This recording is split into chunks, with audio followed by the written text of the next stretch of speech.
पाकिस्तान में बदल चुका है। दरअसल आज से 10 साल पहले एक बहुत बड़ी सोलर फ्लेयर आई थी जिसने ओजोन लेयर को पूरी तरह से तबाह कर दिया।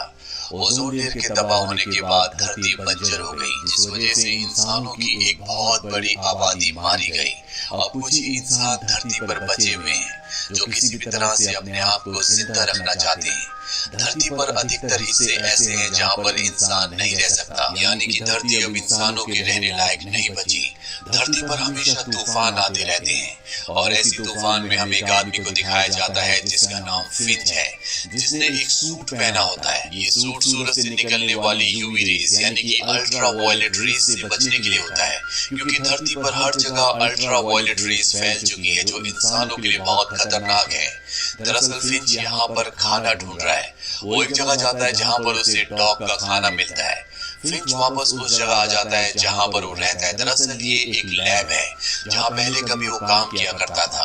फिंच यहाँ पर अपने एक रोबोट और अपने डॉग के साथ रहता है। फिंच अपने डॉग से बहुत प्यार करता है। हमेशा उसे इस बात की चिंता होती है कि अगर उसे कुछ हो गया तो उसके डॉग का क्या होगा। दरअसल फिंच की तबीयत बहुत ज्यादा खराब है, इसीलिए फिंच एक ह्यूमनॉइड रोबोट बना रहा होता है जो उसके बाद उसके डॉग का ध्यान रख सके। वो इसके लिए बहुत सारी किताबें भी पढ़ता है और जब वो रोबोट तैयार हो जाता है तो सारी की सारी इंफॉर्मेशन उस रोबोट के अंदर फीड कर देता है। फिंच जल्द से जल्द इस रोबोट का काम पूरा करना चाहता है, पर तभी लाइट चली जाती है।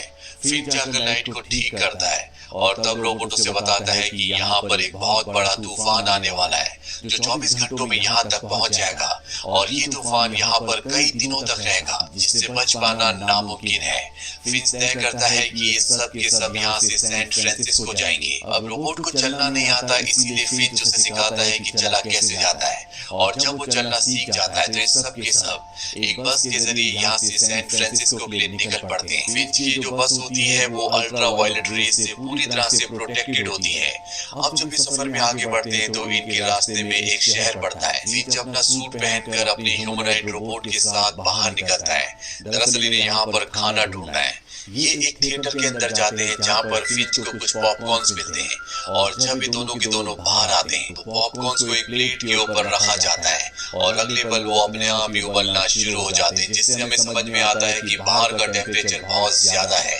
दरअसल यहाँ पर टेम्परेचर कम से कम 150 डिग्री रहता है, जिसमें किसी भी जीव का जिंदा रहना नामुमकिन है।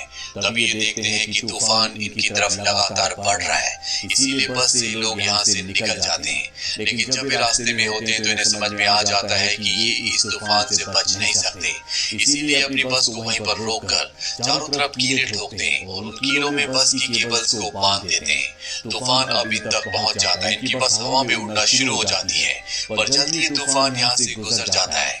दरअसल ये वो तूफान नहीं होता जो कुछ देर पहले आने वाला था। तूफान जाने के बाद जब फिंच बस से बाहर निकलता है तो देखता है कि गाड़ी का एक टायर फट चुका है, लेकिन उसके पास जैक नहीं होता, इसीलिए वो परेशान हो जाता है क्योंकि बिना जैक के टायर बदलना नामुमकिन है। वही बात रोबोट को बताता है। अगले पल रोबोट अपने हाथों से पूरी गाड़ी को उठा लेता है, जिस वजह से फिंच गाड़ी का टायर बदल देता है। फिंच को अपने रोबोट के इस काम से बहुत अच्छा लगता है, इसीलिए वो उसका नाम जेफ रख देता है। अब ये लोग यहाँ से आगे निकल जाते हैं।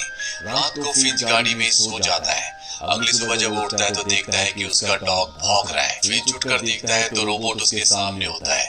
रोबोट उसे बताता है कि मैं तुम्हारी डॉग की भाषा को सीख रहा हूँ, इसकी भाषा से मुझे पता चला है कि ये मुझे पसंद नहीं करता।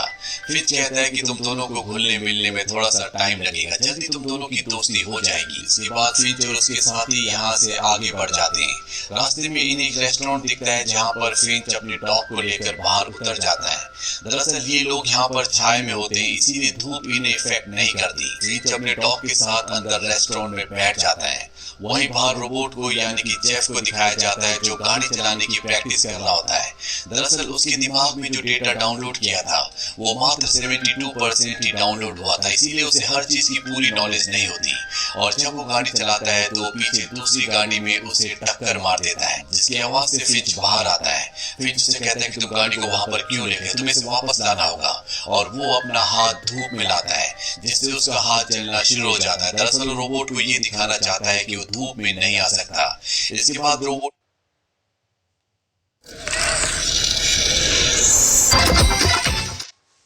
सकता इसके बाद रोबोट गाड़ी को वापस लाता है और एक बार फिर से घर के साथ उसे टक्कर मार देता है, जिसे देखकर जेफ को फ्रस्ट्रेशन होती है और अब वो अपने डॉग के साथ वापस गाड़ी में बैठ जाता है। लेकिन अब वो खुद गाड़ी नहीं चलाता बल्कि रोबोट चलाता है और वो गाड़ी को बिल्कुल ठीक चला रहा होता है, जिससे उसे खुशी भी होती है। पूरा दिन सफर करने के बाद ये रात को एक जगह पर रुकते हैं।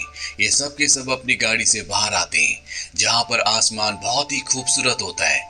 जेफ फिन से पूछता है कि हम रात को सफर क्यों नहीं करते। फिन जेफ को बताता है कि अब इस दुनिया में कुछ ही इंसान बचे हुए हैं जो सिर्फ रात को एक दूसरे को लूटने के लिए निकलते हैं, पर दिन में धूप की वजह से कोई भी किसी को लूट नहीं सकता, क्योंकि धूप में इंसान नहीं निकल सकते। इसीलिए हम दिन में सफर करते हैं। और फिंच गाड़ी में सोने के लिए चला जाता है। अगली सुबह जब वो उठता है तो उसकी तबीयत बहुत ज्यादा खराब हो जाती है। जेफ उससे पूछता है कि मैं आपकी मदद कैसे कर सकता हूँ। फिंच बताता है कि तुम मेरी मदद नहीं कर सकते, मुझे डॉक्टर की जरूरत है। लेकिन जेफ की मेमोरी में बहुत सारी ऐसी चीजें होती हैं जो मेडिकल से जुड़ी हुई होती हैं और उसी डेटा की मदद से वो फिंच का ट्रीटमेंट करता है, जिससे फिंच को अच्छा लगता है।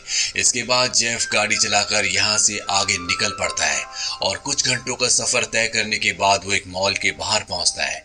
वो देखता है कि फिंच पीछे सो रहा है, इसीलिए वो फिंच के छोटे रोबोट को लेकर बाहर निकल जाता है।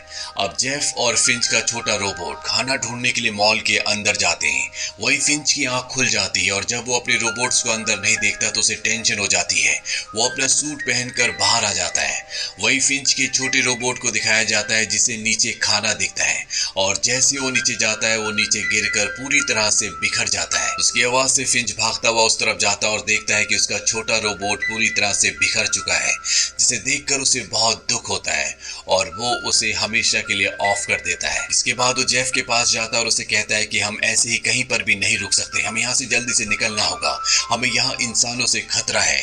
ये गाड़ी से यहाँ से निकल जाते हैं और तभी हमें दिखाया जाता है कि एक गाड़ी की लाइट जलती है और वो गाड़ी इनकी गाड़ी का पीछा करना शुरू कर देती है। फिंच को ये बात पता चल जाती है, इसीलिए जेफ को गाड़ी तेज चलाने को कहता है। वो गाड़ी को बहुत स्पीड से चलाता है, लेकिन अब भी वो गाड़ी उनकी गाड़ी का पीछा कर रही होती है और तभी इनके सामने एक फ्लाईओवर आता है। जेफ गाड़ी को फ्लाईओवर के ऊपर ना ले जाकर नीचे ले जाता है। हालांकि फिंच उसे ऐसा करने से मना भी करता है, लेकिन वो फिंच की बात नहीं सुनता और गाड़ी जब फ्लाईओवर के नीचे आ जाती है तो जेफ गाड़ी से उतरकर गाड़ी को धकेलता हुआ फ्लाईओवर के नीचे कर देता है और खुद भी गाड़ी के अंदर आ जाता है। फिंच को बहुत डर लगता है कि अब इंसान आकर उसे मार देंगे और उसकी गाड़ी और उसके सारे सामान को यहाँ से ले जाएंगे, लेकिन वो लोग जो इनका पीछा कर रहे थे उन्हें नहीं पता चलता कि ये फ्लाईओवर के नीचे थे, इसीलिए वो वहां से आगे निकल जाते हैं। अब फिंच गाड़ी से बाहर आता है और देखता है कि सोलर पैनल पूरी तरह से टूट चुका है, जिससे उसे बहुत गुस्सा आता है। वो रोबोट से यानी कि जेफ से कहता है कि तुमने इसे खराब कर दिया, तुम्हें नहीं पता कि क्या करना चाहिए। वो उसे बहुत डांटता है और इसके बाद खुद गाड़ी के अंदर आ जाता है। दरअसल उसकी तबीयत बहुत ज्यादा खराब होती है, इसीलिए वो अपना पेशेंस भी खो रहा होता है। जेफ भी अब गाड़ी के अंदर आ जाता है। फिंच को एहसास होता है कि उसे जेफ को डांटना नहीं चाहिए था। वो जेफ को कहता है कि जब ओजोन लेयर शुरू में खत्म होना शुरू हुई थी तो सबको ऐसा ही लगा था कि कुछ ही दिनों में सब कुछ ठीक हो जाएगा, इसीलिए इंसानों ने अपने आप को अपने घर के अंदर कैद कर लिया। लेकिन कुछ इंसान ऐसे भी थे जिन्हें पता था कि ये सब कुछ इतनी जल्दी ठीक होने वाला नहीं है, इसीलिए वो अपने सर्वाइवल के लिए सामान इकट्ठा कर रहे थे। उन लोगों में से मैं भी एक था। एक दिन जब मैं एक मॉल में गया तो वहां पर एक बच्ची थी जो अपने सामान को इकट्ठा कर रही थी। उसके साथ उसकी मॉम भी थी। उसकी मॉम ने अपनी बेटी को गन दी थी और कहा था कि कोई भी इंसान तुम्हारे सामने आने की कोशिश करे तो उसे शूट कर देना। हालांकि मैं उनकी मदद करना चाहता था, लेकिन गन की वजह से मैं सामने नहीं गया। कुछ ही देर बाद वहां पर दूसरे लोग आ गए और उन्होंने उस बच्ची को और उसकी मॉम को मार दिया। उन लोगों के जाने के बाद मैं उस बच्ची के पास गया तो मैंने देखा कि उसका बैग हिल रहा है और अगले पल उसके बैग के अंदर से एक डॉग निकला जो आज भी मेरे पास है। हालांकि मैं उस बच्ची को और उसकी मॉम को तो नहीं बचा पाया, लेकिन अब मैं इस डॉग को बचाना चाहता हूँ, इसीलिए मैंने तुम्हें बनाया था। अभी रात यहीं पर गुजारते हैं और अगली सुबह जब फिंच सो रहा होता है तो जेफ गाड़ी को लेकर सैन फ्रांसिस्को की तरफ निकल पड़ता है। वो उन पोस्ट कार्ड्स को भी देखता है जो हमेशा फिंच अपने पास रखता है। फिंच ने जेफ को बताया था कि पोस्ट कार्ड्स उसके अंकल ने उसे दिए हैं, पर जब जेफ पोस्ट कार्ड के पीछे पड़ता है तो उसे पता चलता है कि ये पोस्ट कार्ड्स उसके डैड ने उसे दिए थे। अब वो गाड़ी चला ही रहा होता है कि तभी एक तितली गाड़ी के फ्रंट ग्लास से टकरा जाती है, जिसे देखकर जेफ हैरान हो जाता है। वो फिंच को उठाता है। फिंच जब उस तितली को देखता है तो उसे बहुत खुशी होती है। वो समझ जाता है कि बाहर का वातावरण अब पहले से बदल चुका है। वो अपना हाथ बाहर धूप में निकाल